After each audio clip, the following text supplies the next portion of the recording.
This is Carla Pendleton again, the fourth video in this series on painting One Fire Clematises, Take 2.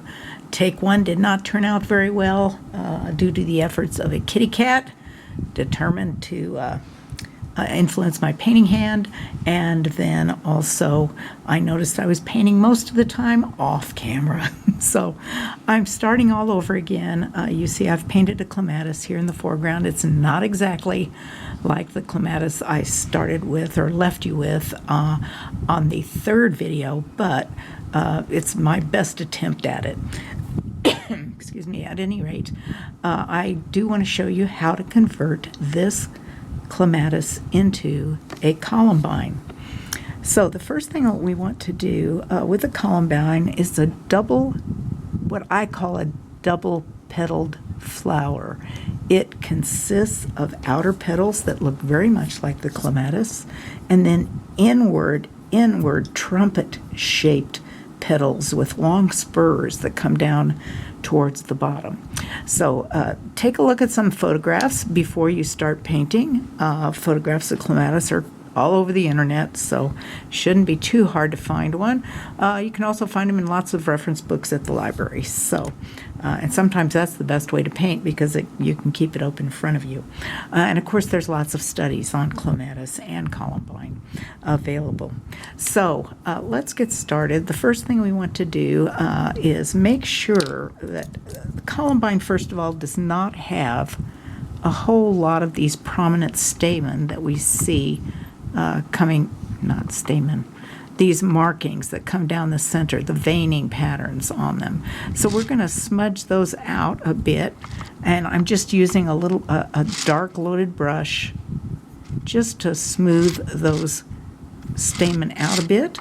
Now these in here, these closest to the edge, will disappear under our other petals, as we'll see.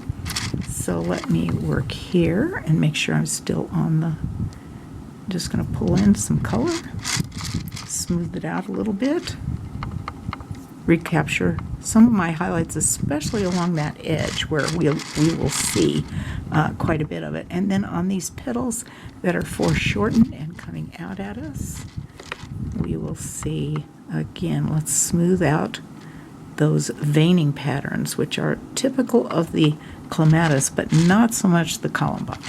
And we'll do this. This also gives us an opportunity to center, to get plenty of paint towards the center of this flower, which we will need here later on when we start painting in those exterior petals, or the trumpet-shaped one, the interior, I should say, trumpet-shaped petals. I'm going to recover a couple of those highlights that I lost. And we'll pull back here so that we're on camera. You know, I twist and turn the piece quite a bit. Use this turntable a lot. We're going to pull some, especially out towards these outer edges. We want to see some highlight, but we want plenty of color in this inner part of the petals. So let's maybe highlight there a little bit more. Let's get this one a little more prominent and smudge out those veining patterns. Hopefully I'm trying to keep one eye on the brush and one eye on the camera because I kind of lost it the last time. Okay. All right, let's see if we've got enough done there. I think I'll shape this petal just a little bit here.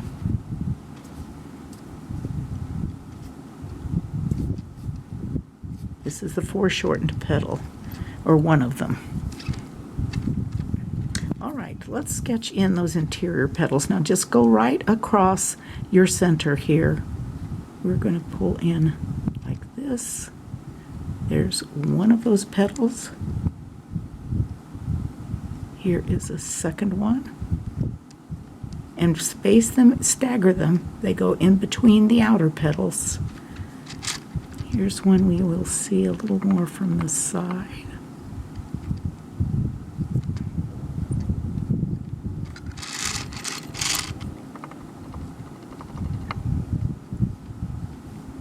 So remember, these started out as clematis, And now we are converting them into a Columbine.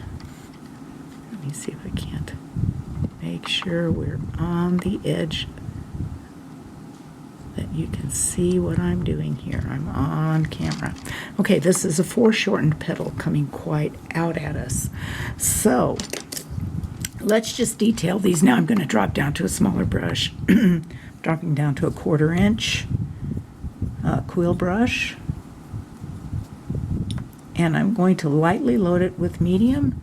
Lightly blot on the edge of the paper towel because I'm going to pick up just a touch of the mallard color, and I'm going to start at the outer edge of these petals and pull towards the center where that trumpet shape would come down. So I'm alternating left and right corners. I may have a little bit too much paint on there, so I'm going to go ahead and put a little more medium on the brush and then pull out some more highlights this way. And if I have to get really sticky on it, I'm going to pull out, use my wipeout tool to really get a sharp highlight in there. All right, let's move to this one. And I'm still on camera, pulling from the outer edge of the petal in towards the center of the flower. Always, always, always pulling towards the center where our deepest color will be. And we'll use a little bit of a wipeout tool to really get a sharp highlight right along there.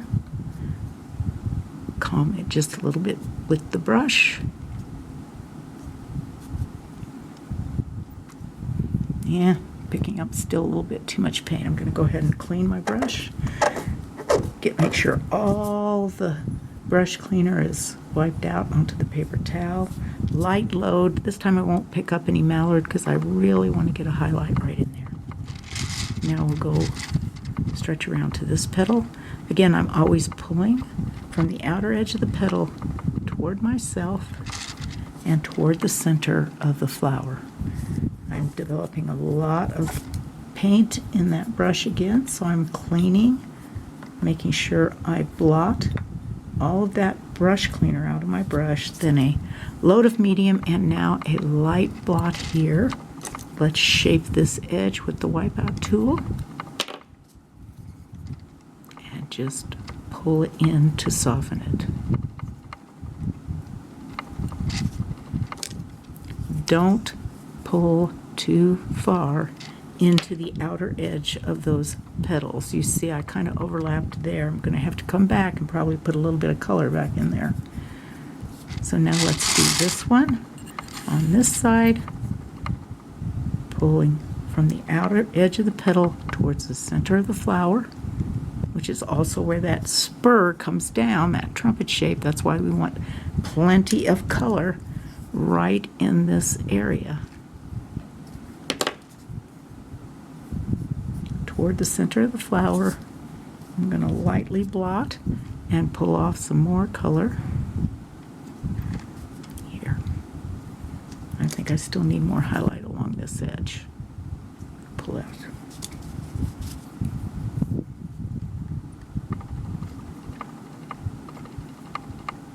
And then let's straighten it out, see what it looks like. Okay, I think we're getting there. Let's go ahead and shape this final petal. I'm going to go ahead and clean the brush again. Make sure all of that brush cleaner is out of my brush. Pick up some more medium. And I'm going to pull this petal that's foreshortened that we're seeing here in the foreground. Maybe give it a little tip. Highlight that tip some, just to change the shape of that edge. And soften the highlight. Bring it down.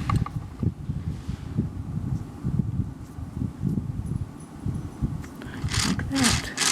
Okay, so here we have the beginnings of the Columbine. I'm going to show it to you close up. Let me see if I can't do the zoom in, and you can kind of see. Now there's some areas that I'd like to soften and maybe pull out just a few more highlights on it, and then we'll do the stamen. Okay, let's come back out. Position. Make sure we can see that we've got it centered in the screen. And now let's get some more highlights. Actually, I'd like to soften it. I'd like to put a little bit of color back into the background on some of these petals. One of them I particularly got too much color off of right here. You can see that needs to come in and be filled in a bit. Same thing here. I'll fill in just a little bit more color there. A touch here also. And at the same time, I can kind of try to cover up some of those really hard edges there. And that pops those petals out that are in the interior petals, what I would call the interior trumpet-shaped petals. Now, to complete that illusion, we also would want to come in and I'm going to get a smaller 1/8 of an inch quill now, load it with some medium, and start showing that trumpet shape that comes down from these interior petals. So there'll be one coming down from this one here, one coming down here, there, and there. Now these two back here probably going out behind the flower, and we probably would not see them from this angle. But this one should be fairly prominent and long. So let's sketch that one in. Not sketch it in, but paint it in. We probably would see this one also, and we'll pull it in, but it will be shorter. Whoa, look who's here. Oh, my daughter just came in. The dogs went crazy. That's okay. You dog lovers out there understand that perfectly. Anyway, and here is the third trumpet section there. And I'm going to put just a little bit more color on this one. This is a really long one coming out from that very prominent petal in the front. And they typically have a little knob on them, something like this. Sometimes they're yellow, sometimes they're very large, sometimes they're smaller. Oh, I better show you. Oh, I think I got off camera there. Let me do that again. Let me start again on those. I think I worked off the camera, so we're going to delete those and start again. I'm probably going to run out of recording time like I usually do, and we will finish this up in the second video. So let me make sure that I'm on camera, and you can see exactly how I'm pulling in those spurs. That's what they're called, spurs on the Columbine. I think I'm going to put that one out a little bit more. And we'll show another one, a shorter one coming from this angle, maybe going a different direction. Don't make them all go the same way. And another one from this direction. Ooh. And I think we'll make this one longer here. Maybe that one go up under a little bit more. And I was showing you that they usually have a little knob at the end of those petals, and you can use a liner brush. You can either make them the same petal color, or you can make them yellow. I see several varieties that come in a yellow, and that's very attractive too. So you could use your combination of lemon yellow and white enamel to make those yellow if you like, if you prefer that. Okay, let's finish up these petals. Let's highlight them. Make sure we have these going in the right angle there. And let's do a little softening.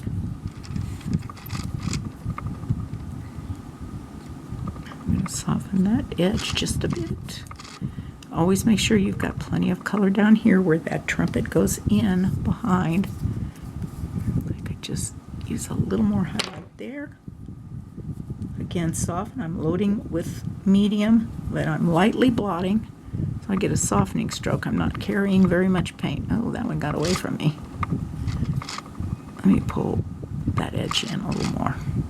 As you can see, we're starting to lose the center of the flower, and that's okay because the centers on the clematis are quite a bit less prominent than they are on the clematis, or on the Columbine. They are less prominent than they are on the clematis.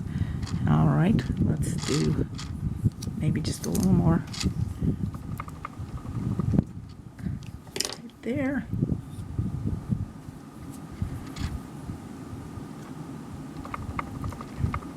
And I'm just softening, very light touch, just softening that highlight, bringing it towards the center. Okay, I hit the record time limit, and I am going to now a little bit more prominent highlight here. Now these interior petals also come in yellow or cream colored. I'm kind of making these an off-white and reflecting some of the color from the Columbine itself, but Columbine come in lots of different colors. They come in yellows, they come in burgundies, blues, purples, and lavenders are quite, you see them growing wild in the mountains of Colorado and other mountains, obviously. All summer long, they're beautiful. They're a Colorado state flower. And so let's finish up with a little bit of highlight right here, and you can go as light or as dark as you care to. Let me see if I can't get back on the screen. Make these, I kind of like to leave some of the background petal color, the exterior petal color. Ooh, my brush is splitting, it's too dry. Let me go back here. All right, and I think we're going to call that one completed. I see a couple other things. Once you turn it around, you sometimes see things you didn't notice before. This very prominent back here, and I've lost a little bit too much color in here. So I'm going to come back and put a little color back, and I think we lost a little bit of the shape that I want right in here. Oh, there we go. Our Columbine, the interior or exterior and interior petals are completed. We have our spurs showing, and we've still got plenty of color in towards the center, and that's what really makes the Columbine so recognizable. So the last thing we want to do is come in and recover some of our center. Now Columbine normally do not have these red areas, so if you want to kind of smudge those out, this is a good time to do it. It's okay to leave a little bit in there. The yellow is going to eat it anyway when you fire it. Sometimes you will see Columbine with quite a bit of the chartreuse at the base of the stamen, so we could put that in. I've got chartreuse loaded on a liner here, pretty wet. I'm just going to put some of that in there. That will also eat the remainder of some of that orange. I think it's actually cherry red, but English orange, cherry red, they all work for Clematis, but not very well for Columbine. So we're going to stroke in some of that chartreuse. And these centers are not nearly as prominent or wide in the Columbine as they are in the Clematis. So now we're going to pick up some of that lemon yellow and white enamel combination and pull more yellow in there. Just go right over that English orange or cherry red, whatever you're using. That will definitely eat it up. And we'll get some more yellow in there. Be careful that you don't muddy the yellow with the blue. If you start seeing too much blue, just clean off your brush. Wipe it on the lip of the dish.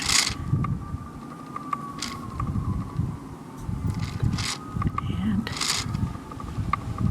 there we go. And I think that's enough.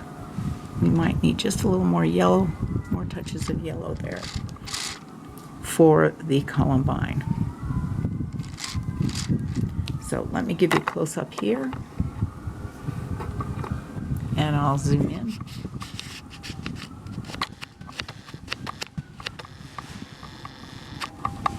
So that you can see the whole flower. Trying to be steady here.